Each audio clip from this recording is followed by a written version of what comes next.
ये final term preparation series की video है। कंप्लीट सीरीज इस चैनल के ऊपर अपलोड की जा रही है और आज की वीडियो के अंदर आपको CS605 के फाइनल टर्म के सॉल्व एमसीक्यूज करवाए जा रहे हैं फाइनल टर्म एग्जाम्स की प्रिपरेशन के लिए। इसमें सबसे पहले ये लार्ज क्लासेस जो है वो रिड्यूस करती हैं, इनमें से किसको? इसका जवाब है कोहिजन को रिड्यूस करती हैं। उसके बाद ये कि लेवल डैश जो है इनमें से वो जो लोएस्ट कैपेबिलिटी लेवल है CMMI का कंटिन्यूस रिप्रेजेंटेशन के अंदर, सो वो है लेवल 0। उसके बाद ये कि एम्पायरिकल मॉडल जो है वो स्टैटिस्टिकल मॉडल है and are based upon historic data, और वो बेस्ड करते हैं हिस्टोरिक डेटा के ऊपर। ये ट्रू है फॉल्स है? ये ट्रू है। और उसके बाद ये कि दो टूल्स जो है कंप्यूट करने के लिए क्रिटिकल पैथ और जो प्रोजेक्ट कंप्लीशन टाइम्स है फ्रॉम एक्टिविटी नेटवर्क, वो क्या है? CPM and PERT। उसके बाद ये कि इन ऑर्डर टू मेजर करने के लिए डिज़ाइन क्वालिटी, अगर फ्रीक्वेंसी जो है रिपल इफेक्ट्स की वो बहुत ज़्यादा है, बहुत लार्ज है, देन इट मीन्स, इसका मतलब क्या है कि देयर इज टाइट कपलिंग। इसका मतलब ये कि टाइट कपलिंग है, हैंस दी। तो जो डिज़ाइन है वो क्या है? Is not maintainable, the design is not maintainable. और उसके बाद ये कि डैश के अंदर देयर इज बोथ, दोनों है, वर्टिकल और हॉरिजॉन्टल कम्युनिकेशन। सो किसके अंदर? वो है control decentralisation. First one is the answer. उसके बाद ये कि STM जो इज द रिक्वायरमेंट, ये जो रिक्वायरमेंट है of the dash level of CMM, सो वो है ओनली सेकंड। उसके बाद ये कि CPM स्टैंड्स फॉर, वो है क्रिटिकल पैथ मेथड। उसके बाद ये कि dash is the process, dash जो है वो प्रोसेस है डिजाइन रिकवरी का एट दिस स्टेज। इस स्टेज के ऊपर डॉक्यूमेंटेशन जो है ओवरऑल फंक्शनैलिटी की वो क्रिएट होती है। इसका जवाब है रिवर्स इंजीनियरिंग। उसके बाद ये कि अर्नड वैल्यू एनालिसिस, ये जो है डैश टेक्निक, ये डैश टेक्निक है फॉर असेसिंग द प्रोजेक्ट और process of progress of a project.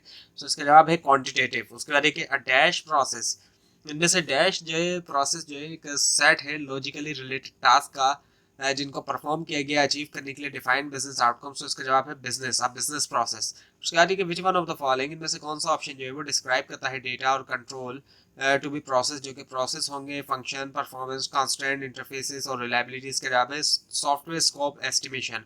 उसके बाद ये the projects are classified, project जो है वो क्लासिफाई होते हैं इनटू फॉलोइंग कैटेगरीज एक्सेप्ट, सिवाय एक्सेप्शन को छोड़ के वो क्या है? Marketing development projects. उसके बाद ये the processes at dash is focus on continually improving process performance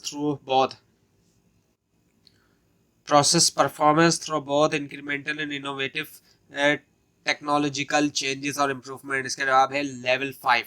उसके बाद ये कि quantitative process improvement objective for the organization are established continually revised to reflect changing business objective and इसका जवाब है लेवल 5। उसके बाद ये which of the following इनमें से कौन सा ऑप्शन जो है is not one of the degree of rigor, सो वो नहीं है one of the degree of rigour में, वो है TSS। उसके बाद एक MTTC is the abbreviation of, अब ये जो एब्रीवेशन है शॉर्ट फॉर्म है किसकी? इनमें से वो है मीन टाइम टू चेंज। उसके बाद ये कि क्वालिटी कॉस्ट में be divided into cost associated with, quality cost जो है वो डिवाइड होती है कॉस्ट के अंदर जो कि एसोसिएट है किससे? प्रिवेंशन, अप्रेजल और failure. So first one is the answer.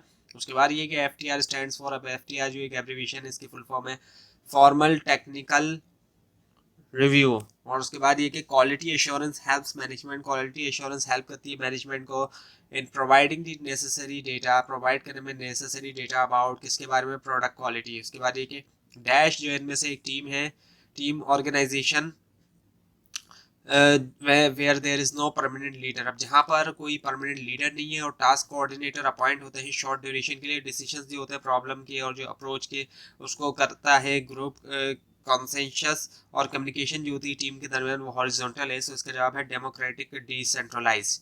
उसके बाद ये कि रैपिड एप्लीकेशन डेवलपमेंट मॉडल, इनमें से क्या है? वो है high speed adaption of the linear sequential model. और उसके बाद फिर क्या? And dash is a user identifiable group, dash जो इसमें से एक यूजर आइडेंटिफाइबल ग्रुप है लॉजिकली रिलेटेड डेटा का या फिर कंट्रोल इन्फॉर्मेशन जो कि मेंटेन हुई बाउंड्री के अंदर एप्लीकेशन की। इसके अलावा इंटरनल लॉजिकल फाइल। और उसके बाद ये कि when more than one user, जब एक से ज़्यादा यूज़र जो है वो इंटरप्ट करते हैं सेम रिक्वायरमेंट डिफरेंट वेज में, तो हम कह सकते हैं कि रिक्वायरमेंट क्या है? एम्बिगियस है। उसके बाद ये कि usually the performance of the organisation change overnight, usually तौर पे ऑर्गेनाइजेशन की परफॉर्मेंस जो है वो ओवरनाइट चेंज हो जाती है, तो ऐसा नहीं होता, इसलिए ये फॉल्स है। और उसके बाद ये कि रिव्यू पार्टिसिपेंट्स को फोकस नहीं करना चाहिए इनमें से किसके ऊपर? वो है वीकनेसेस ऑफ डेवलपर।